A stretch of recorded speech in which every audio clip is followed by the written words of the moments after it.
Welcome to the Learning Pines YouTube. We hope this video helps. Wear gloves and safety glasses and disconnect the battery negative terminal before starting work.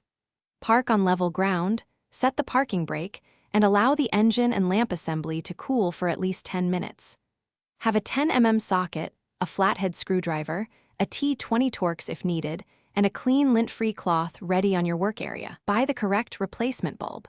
12V55W halogen rated for your 2009 Lincoln MKS low or high beam, and avoid touching the glass with bare fingers. Remove the plastic engine cover or access the headlamp through the wheel well liner using the 10 mm socket and flathead screwdriver to expose the headlamp access panel.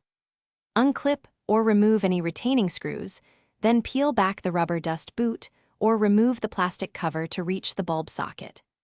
Inspect the wiring harness for corrosion and unplug the electrical connector by pressing the release tab before removing the socket. Twist the bulb socket counterclockwise and pull straight back to release the old bulb from the housing.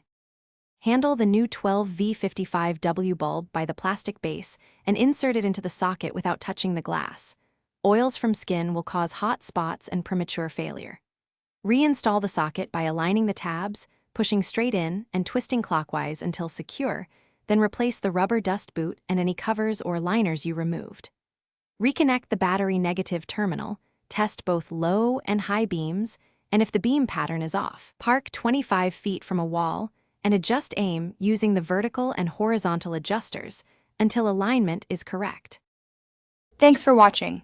Consider subscribing if we helped you.